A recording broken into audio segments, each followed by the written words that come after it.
한밤중에요. 뭔가 번쩍했다고 하는데 대체 무슨 일이 있었던 걸까요? 여러분과 함께 그림 보면서 그 상황을 알아보도록 하겠습니다. 네. 자, 한밤중에요. 저렇게 시뻘건 불길이 치솟았습니다. 여기가 딱 봐도 아파트잖아요. 그런데 저렇게 소방관 분들이 분주하게 폭발도 일어나요. 저렇게 시뻘건 불길이 일어났으니 얼마나 주민분 보세요. 저렇게 소방 호스가 굵은 물줄기를 뿜어내도 쉽게 화재가 진압이 안 될 정도였습니다. 저렇게 많은 소방대원들이 아파트 화재 현장에 출동했고 보세요. 그 차량 다 끄고 나니까 차량이 정말 앙상하게 차체 골경만 남았습니다. 그렇게 시커멓게 탔던 보세요. 화재가 난 이후 진압된 이후에 아침이 날이 밝으니까 가보니까 저렇게 된 거예요. 아파트 주차장이 저렇게 돼 있었습니다. 그런데 이 일만 있었던 게 아니에요. 다른 그림도 한번 저희가 보여드릴게요. 여기는 아파트였잖아요. 그런데 이곳은 이제 이 그림은 바로 오피스텔입니다. 그런데 저 수상한 사람 뭔가 차량으로 다가가고 있죠. 차량 옆에서 뭔가 불을 붙이더니 이내 불길이 치솟습니다. 딱 봐도 방화 현장이에요. 저 보세요. 저 그림자. 자신의 그림자가 불길의 벽에 드리워진 그림자가 정말 뭔가를 말해줍니다. 저 오토바이가요. 이제 화재 현장 목격한 거예요. 신고가 이뤄졌겠죠. 급히 이제 또 소방대원들이 출동을 해서 저 오피스텔에 주차되어 있던 차량들의 불을 끕니다. 보니까요.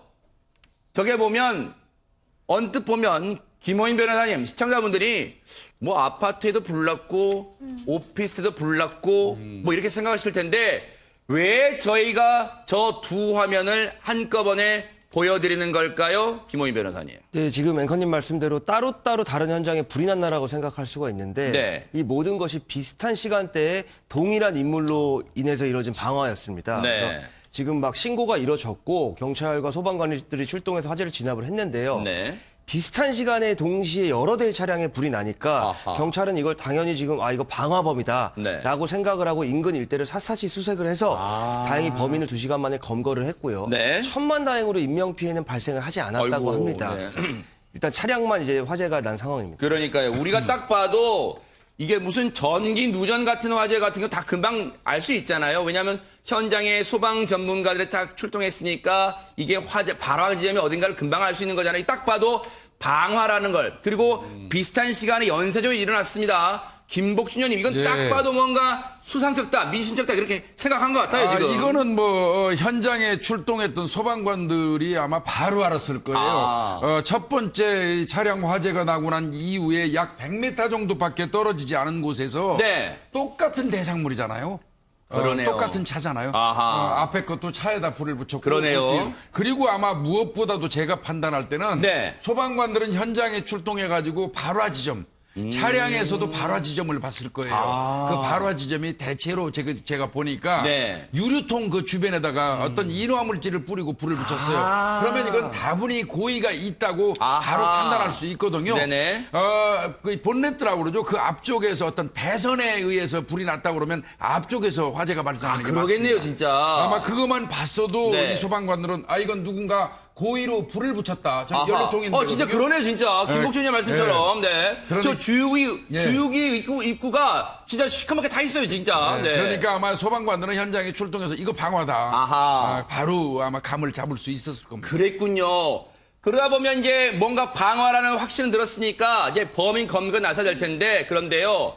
앞서도 말씀드렸지만 저게 밤 시간에 일어난 거예요. 그리고 공동생활, 두 지역의 공통점이 아파트, 오피스텔 이런 공동생활 공간입니다. 많은 분들이 놀라셨을 거예요. 목격자분 얘기 한번 들어보시고요. 이어가 보도록 하겠습니다. 네, 말도 못했어요. 나무 이 저희 다 탔어요. 근데 옆에 차가 붙을까봐 붙어서 폭파할까봐 그거 걱정을 하고서 이제 사시는 떨듯이 창문도 못 열었어요, 사실. 무서워갖고. 폭발할까봐.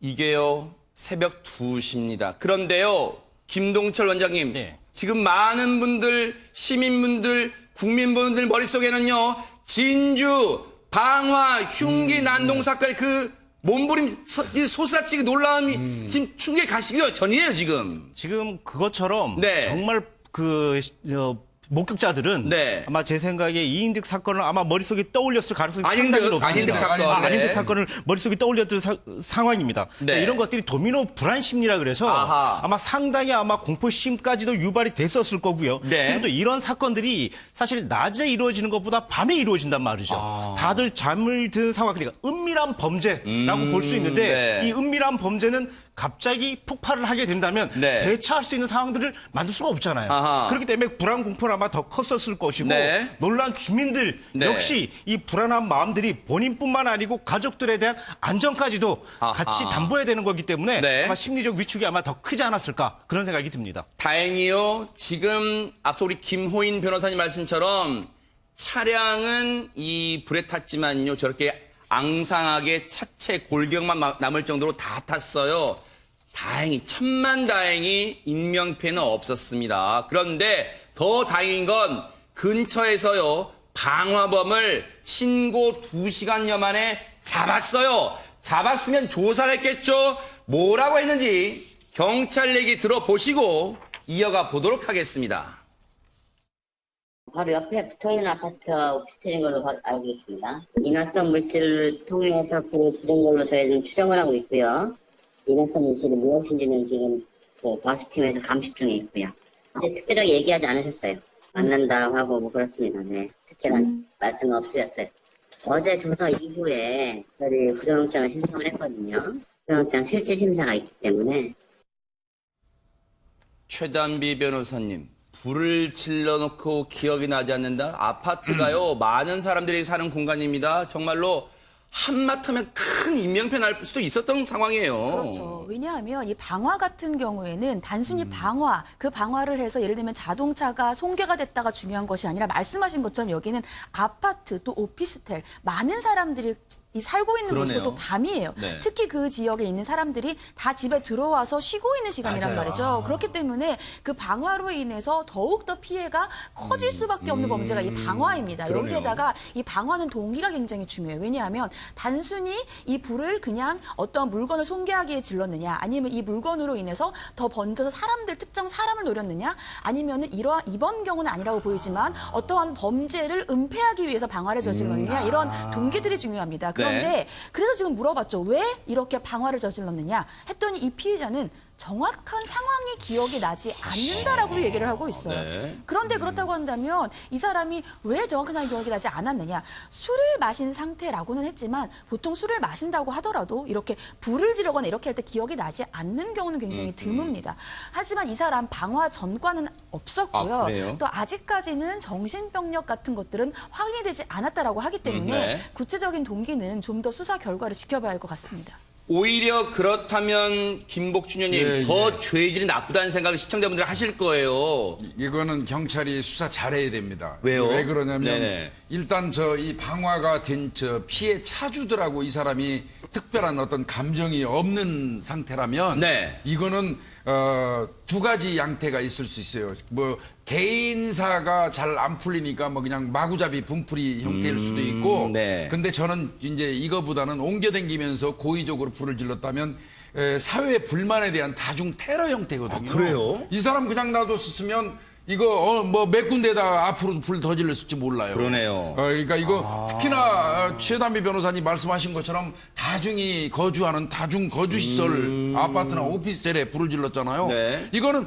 차에서 방화가 시작돼서 거주지로 옮겨 붙으면 속수무책이거든요. 그러네요. 더더군다나 분명히 말씀드리지만 차량은 폭발할 수 있습니다. 그러네요. 예, 그래서 이 부분은 거의 테러 형태란 말이죠. 네. 그래서 경찰이 이 수사는 잘해야 되고요. 네. 제가 볼 때는 이 사람 계획범죄입니다. 이게 인화물질을 사용하지 않으면 차량에 저렇게 순식간에 불이 붙을 수가 없어요. 아하. 그래서 인화물질을 경찰이 반드시 파악을 해야 되는데 네. 파악하는 거 그렇게 어렵진 않을 겁니다. 네. 그 차량 밑에 이 무슨 바닥이 어떤지 모르지만 스며들거든요. 그 인화물질은 아, 네. 그거를 이제 국가수에서 정밀 분석하면 네. 어떤 걸로 불을 붙였는지는 확인할 수 있을 겁니다. 네.